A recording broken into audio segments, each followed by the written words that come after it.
Kotse ba?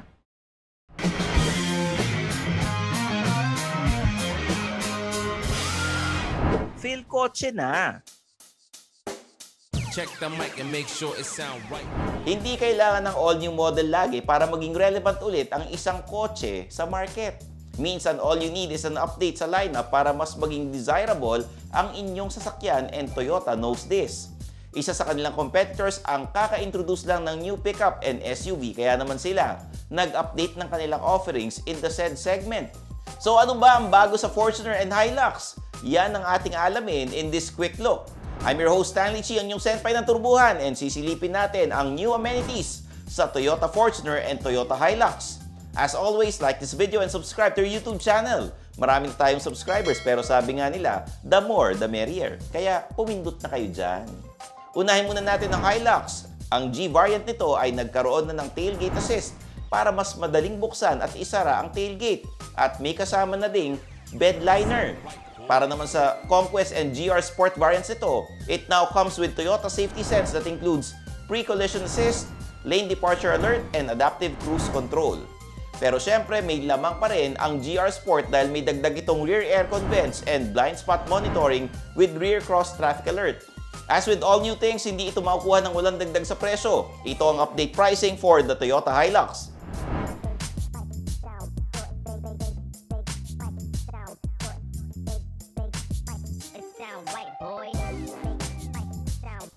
At dahil nalalapit na uli ang Pasko, huwag kalimutang pumunta sa philkotse.com para sa maligayang Paskotse. There's more than 350,000 worth of prizes to be given away at hanggang January 3, 2023 ito. Sali na! Lipat naman tayo sa paboritong SUV ng bayan, the Toyota Fortuner. Mas busog ito dahil mas madaming improvements ang ginawa dito. Standard na across the lineup ang bi-beam LED headlights at LED DRL, fog lights at tail lights. Nagkaroon na rin ng front and rear sensors ang lahat, kasamang vehicle stability control at hill start assist. One step higher is the V variant and siniksikan din ito with paddle shifters, smart entry system with push start button, rear USB port, and wireless charger. In terms of safety, nabiyayaan na rin ito ng 360 camera. Aba naman, hindi mo na kailangan mag-top of the line for that ngayon. For the upper variants tulad ng Q, LTD, and GRS, nagkaroon na sila ng 8-way power driver seat, auto-dimming rear view mirrors, and blind spot monitoring with rear cross traffic alert.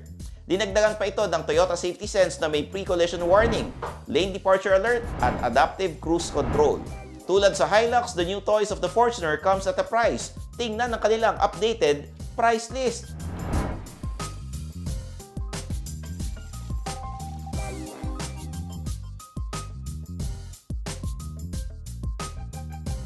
And that's it for the quick look of the Toyota Fortuner and Toyota Hilux for 2023. Uulitin ko lang, walang nabago in terms of design. More of amenities talaga ang nabigay sa dalawang icons na ito. Tingin nyo ba sulit sila despite the price bump? Comment them down below. Yan. I'm your host Stanley Chi, yung senpai ng turbuhan, at nagpapaalala sa inyong lahat na i-follow ako sa mga social media accounts ko. Kumpleto ako niyan at meron akong sariling YouTube channel, youtube.com/StanleyChi, at makinig sa aking podcast, Underpaid with Stanley Chi, sa Spotify and Apple Podcast. So paano ba yan? Kita-kits tayo sa next video, dito lang sa Phil Kotse. Bye-bye! Thanks for watching! For the latest news, reviews, and anything you want to know about cars and car ownership, visit philkotse.com.